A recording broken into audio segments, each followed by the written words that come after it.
Hi friends, అందరికీ చెప్తున్నానండి. నాకు తెలిసిన మటుకు కొంచెం చెప్తున్నాను. దయచేసి ఎవరేం అనుకోవద్దు. ఇది తినొద్దు, అది తినొద్దు, మేము ఇది చెప్పడము మాకు తెలియదా అనుకోవద్దండి. నేను చెప్పేది నేను చెప్తున్నాను, దయచేసి వినండి. చికెన్ గున్యా, డెంగ్యూ, టైఫాయిడ్, మలేరియా రన్నింగ్లో ఉన్నాయి. చాలామంది చాలా జబ్బులతో చాలా ఇబ్బంది పడుతున్నారు. ఎందుకంటే నేను ఏం చెప్తున్నా అంటే, బయట ఆయిల్ ఫుడ్ తినకూడదు.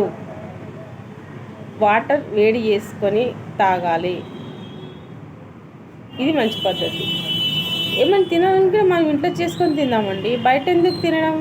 అది ఎప్పుడెప్పుడో చేసింది ఆయిల్ ఫుడ్. ఇప్పుడు రీసెంట్గా మనం చూస్తున్నాం, ఇది బిర్యానీలలో జెర్రీలు, బొద్దింకలు ఇలా రావడము, సంథింగ్ అట్లా చూపిస్తున్నారు కదా.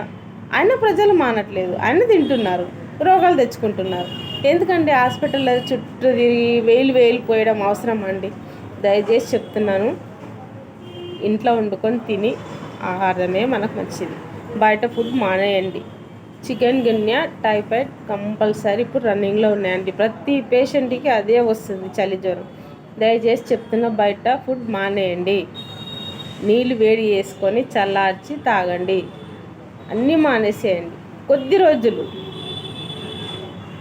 మన ఇంట్లో చేసుకొని తిందామండి. దయచేసి చెప్తున్నా, వేలు పెట్టకండి. హాస్పిటల్లో పోయి వేలు పెట్టకండి. నేను చెప్తున్నా, నాకు తెలిసిన మటుకు ప్రతి ప్రైవేట్ హాస్పిటల్లో డబ్బులు తీసుకునే రకమే కానీ తక్కువ చేసే రకం అయితే కాదు.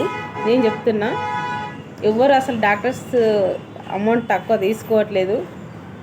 చెప్తున్నా, మీ ముందు జాగ్రత్తగా చెప్తున్నాను, ఏమనుకోవద్దు. దయచేసి హాస్పిటల్లో పట్టి రాకండి. బయట ఫుడ్ తిని హాస్పిటల్కి వస్తే ఏం లాభం అండి? తింటే 80 రూపీస్, 100 రూపీస్ తింటారు. కానీ తెల్లారితే మటుకైతే వేలు పెట్టాల్సిందే కదా. అవసరమా మనకు అదంతా? మనం గరీబులం. ఎందుకండి? అన్నీ రన్నింగ్లో ఉన్నాయి. దయచేసి మీరు బయట ఫుడ్ మానేసేయండి. చెప్తున్నా, మంచి ఆహారం, మంచి ఆకుకూరలు, పాలు, గుడ్డు ఇంట్లో చేసుకొని తినండి. ఇంట్లో చేసుకొని తినండి. Chicken biryani, mutton biryani, fish అన్నీ చేసుకొని తినండి. బయట ఎందుకండి? హాస్పిటల్ పంటే అరే వేలు ఖర్చులు అవుతున్నాయండి. చెప్తున్నాను, చిన్న పిల్లలతో సహా టైఫాయిడ్లు వస్తున్నాయి ఇప్పుడు. అలాగేం తెలుసండి? పానీపూరి తింటున్నారు. పానీపూరిలో నిన్న రీసెంట్గా చూశాను ఇన్స్టాలో. పానీపూరిలో ఒకడు టాయిలెట్ పోసి అందులో కలిపేస్తున్నాడు వాటర్లో. చెప్పండి, పిల్లలకి చెప్పండి. పిల్లలు పెద్దవారు కూడా తింటున్నారు. దయచేసి వద్దు. పానీపూరి బయట అస్సలు ఏం తినకండి.